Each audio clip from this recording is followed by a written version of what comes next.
Just when you thought it might be safe to believe again, our Boston Bruins collapse against the Toronto Maple Leafs and pretty much erase any hope of making the playoffs.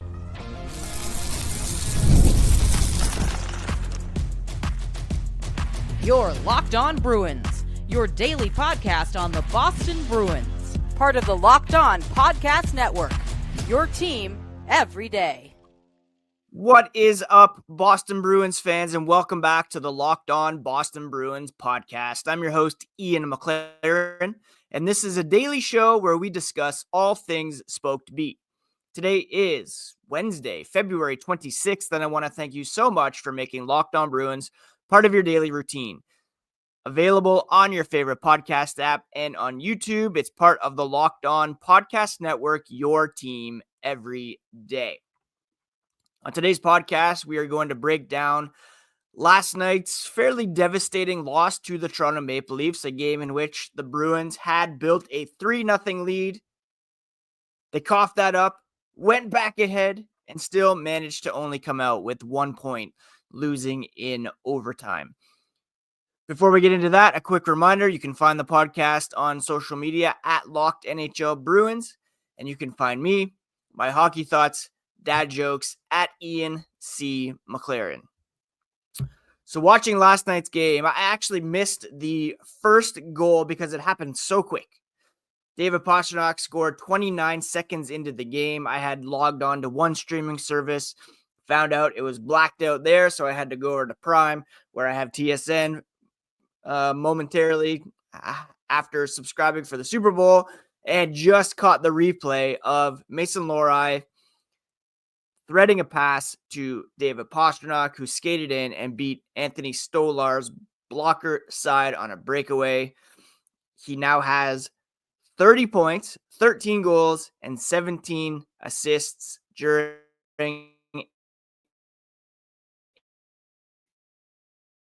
a world-class.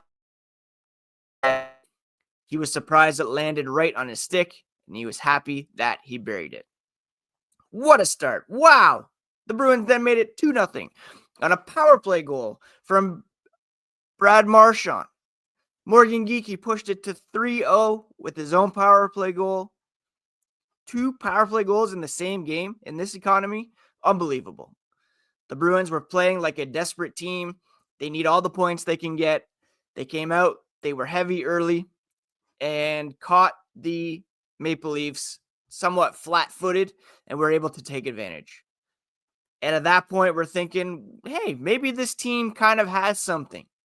Maybe that whatever it is that has eluded them all season long, maybe they're getting it together here as they want to make a push. You know, yesterday on the podcast, I said Don Sweeney has made it clear that he's going to be selling or at least looking to make some deals here as they get closer to the deadline, at least not buying. And at the same time, the players aren't necessarily mailing it in. They're not waving the white flag on the ice. They're in it to compete each and every night. And players specifically signed here because they wanted to compete for the Stanley Cup. They wanted to be in the playoffs. But we all know what happened from there. The Leafs were able to tie things up. David Pastrnak, again, showing off his Hart Trophy candidacy. Can you imagine this team without David Pastrnak right now? They would be, forget the playoffs, they'd be in the conversation for the top overall pick in the draft lottery this season. He put the Bruins back up 4-3 with his 30th goal of the season, midway through the third period. But the Leafs, as the Bruins have a propensity to do, the Leafs scored in the final minute of the game. And then Mitch Marner, who had just less than a week ago set up Connor McDavid's game-winning goal for Team Canada in the Four Nations faceoff. Mitch Marner, after almost pulling off an amazing assist to John Tavares, kicking the puck to his stick, getting the pass over. That play didn't work out, but Marner was able to take advantage of a misplay in the offensive zone, getting a beat on Mason Lohrei for a breakaway, and kind of in video game fashion, just deked Jeremy Swayman out of his pants and scored the game-winning goal. Ugh, how frustrating is that? 2 games in a row on home ice. The Bruins, hey, to their credit against Anaheim, they were able to come back and get the point, lost in overtime. This one, they're up 3-0, cough the lead up, take the lead back, and still can't close it out. David Pastrnak can only do so much here. Yes, they're playing without Hampus Lindholm, playing without Charlie McAvoy. You have either or both of those guys out on the ice late with the lead. So it's difficult to really say this team is what it should be because they're missing their top 2 defensemen. So you can't clearly evaluate what this team might be able to do in a playoff push without them in the lineup. But still, the horses that you have to be able to close that game out and get that extra point if you want to be taken seriously as a playoff level team. Now, David Pastrnak said after the game, if you look at the big picture, he thought they played a pretty good game against a pretty good hockey team. There's no doubt the Leafs are more talented than the Bruins, and it's still hilarious that Boston last year was able to eliminate them in the Stanley Cup playoffs. Being up 3-0 sounds like we should win the game, Pastrnak said. But that's a really high-skilled team on the other end. It's frustrating. The Bruins retake the lead 4-3. Still weren't able to close. It's tough to leave that second point hanging and let them grab it. Now, that extra point is somewhat inconsequential to the Maple Leafs. They are, of course, solidly in a playoff position, although they are battling with the Florida Panthers for first in the Atlantic. 1 point up on those Panthers, albeit with the game in hand. So that extra point kept them ahead. They do have 2 points on the table to amass potentially to extend that lead. But for the Bruins, well, that coupled with a New York Rangers win last night bumped them even further down in terms of point percentage here in the Eastern Conference. We'll take a look at some of the stats to take away from this one, as well as the signals moving forward here as the podcast continues. But the big storyline last night was the Bruins unable to close the game, unable to pick up that extra point, and it just continues to solidify the reality that this is not a playoff team and that Don Sweeney should be doing everything he can to look to the future, gain some assets, some picks, some prospects, maybe some more NHL ready young players who haven't quite popped with their organizations. We'll touch on that again later on in the signals portion. And coming up, we'll look at some of more of the stats from last night's game. If you're looking at your bottom line for 2025 and realize that you need to add someone to your business like yesterday, how can you find amazing candidates fast? Well, that's easy. All you have to do is use Indeed. When it comes to hiring, Indeed is all you need. Stop struggling to get your job post seen on other sites. Indeed's sponsored jobs put your post at the top of the page and help you reach the right candidates faster. Now you can speed up your hiring process with a $75 sponsored job credit. Just go to Indeed.com/lockedon right now and support our show by saying you heard about Indeed on Locked On Boston Bruins. Indeed's sponsored jobs come in so handy. They make sure your post is seen by the right candidate right now. Again, all you have to do is go to Locked On or Indeed.com/lockedon. Terms and conditions apply. But if you're hiring, Indeed is all you need.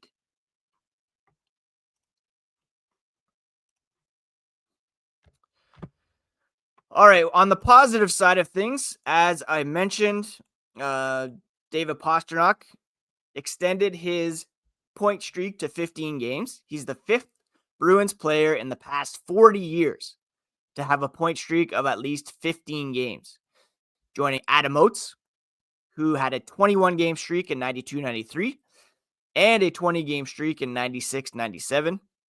Ray Bourque had a 19-game point streak in 87-88 and a 17-game point streak in 84-85. Phil Kessel had an 18-game point streak in 08-09, and Ken Lindsman had that 15-game streak in 85-86. He's also the fifth Czechia-born player in NHL history to have a point streak of at least 15 games, joining the likes of Robert Lang, Jaromir Jagr, Patrick Elias, and Peter Nedved. Just a fantastic run. Like I mentioned earlier, he's got 30 points over this streak. And if the Bruins are somehow able to squeak into the playoffs, you have to consider David Pastrnak as a Hart Trophy candidate, because this team would be absolutely lost without him. 3 points last night, 2 goals, 1 assist, 25 minutes and 39 seconds of ice time, 6 shots on goal. This guy is dominating for this team right now. And the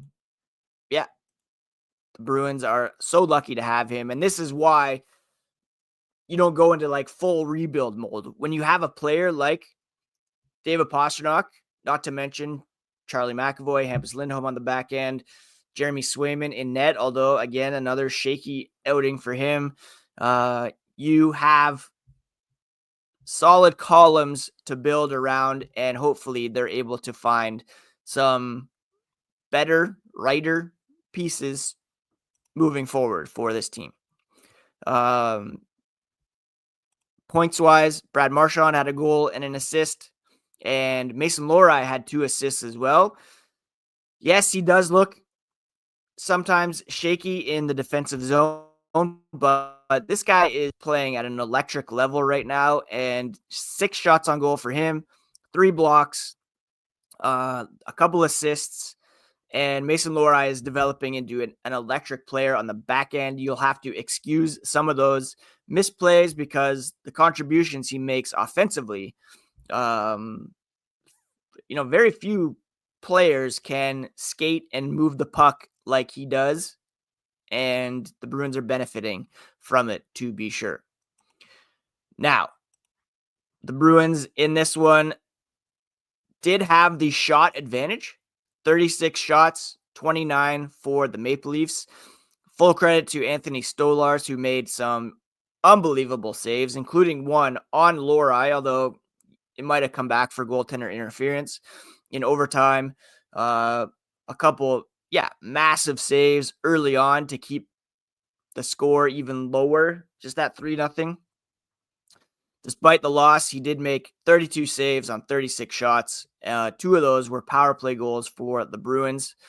At the other end of the ice, Jeremy Swayman with an .828 save percentage, 5 goals on 29 shots, 4 of them at even strength.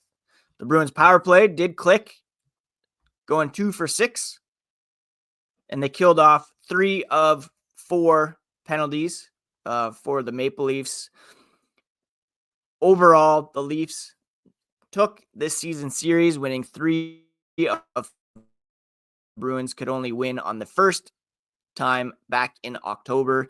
And, the balance of power seems to have shifted a bit here between these two teams. Although, as Bill Burr said on the Smartless podcast the other day, February, January, that's when the Leafs really peak.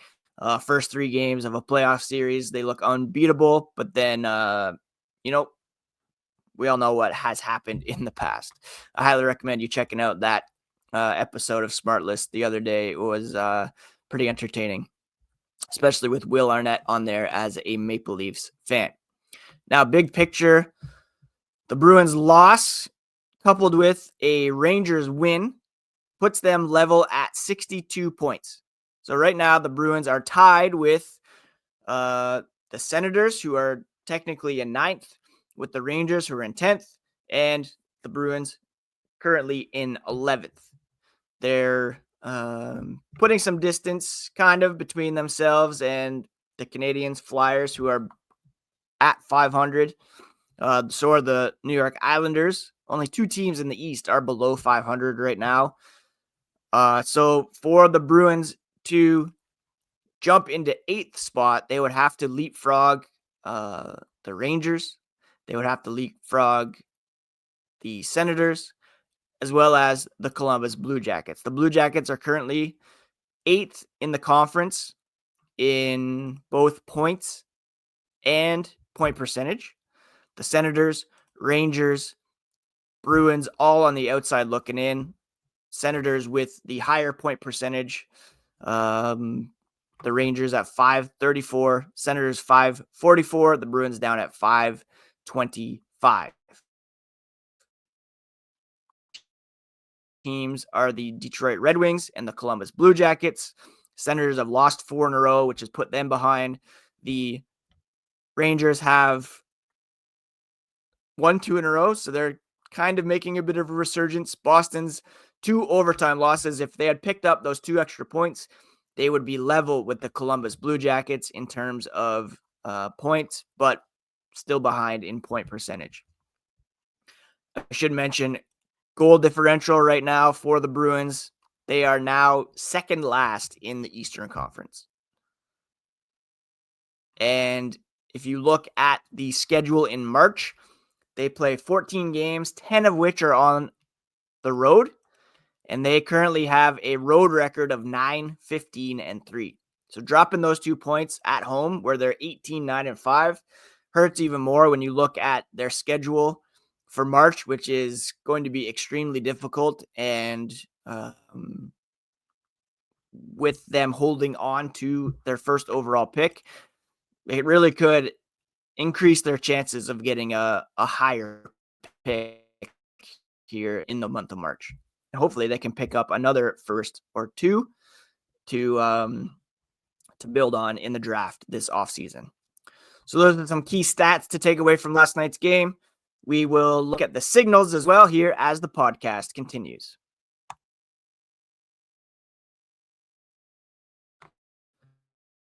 Deadline is away next Friday. And one of the pieces the Bruins are likely floating on the trade market is Trent Frederic. Unfortunately, he left last night's game with an injury, which hopefully isn't too serious for Trent's sake, of course, but also for the trade possibilities. He left the game early in the second period following a hit from Jake McCabe, did not return, and I don't believe there was any update on his status following the game.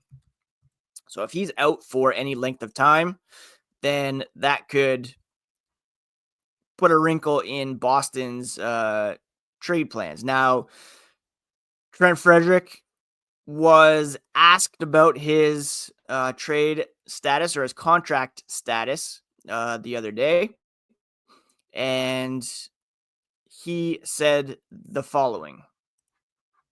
Let's see here. Let's pull it up.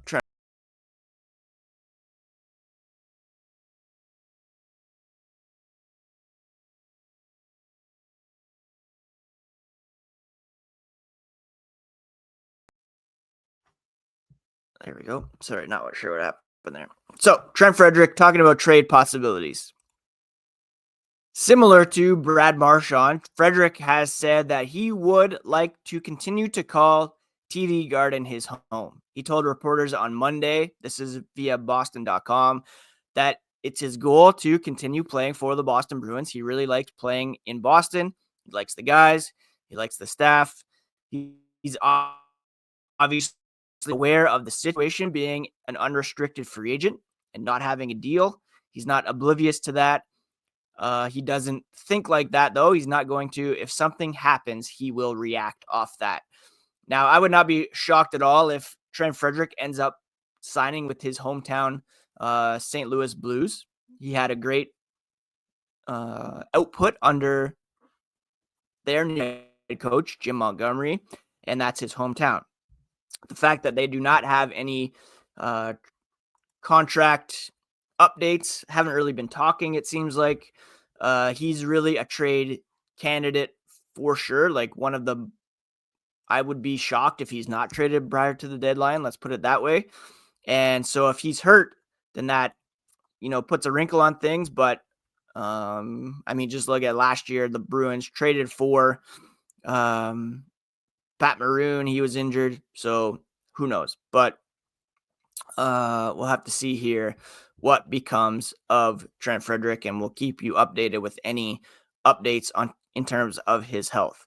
When it comes to other signals, it's clear again the Bruins need to be looking at all options via trade. I was posting last night about Oliver Wahlstrom. I'm not quite sure what value he's bringing to the lineup right now. I've said before that I really do think a guy like Georgi Merkulov deserves a shot, and this isn't like, I get asset management. I get maybe he has some things to work on defensively. That's why he hasn't got a shot yet. But Oliver Wahlstrom, he's got 5 minutes and 45 seconds of ice time last night. He took a penalty. I'm not really sure what he's bringing to the lineup, especially offensively, that you could not get from Georgi Merkulov, a guy who has done everything that has been asked of him down at the AHL level. He's produced, and it must be frustrating to still be down in Providence after seeing a guy scooped up on waivers from another organization and given a shot just because he was drafted in the first round, or maybe has a bit more size, but he's not really bringing anything to the table at the moment.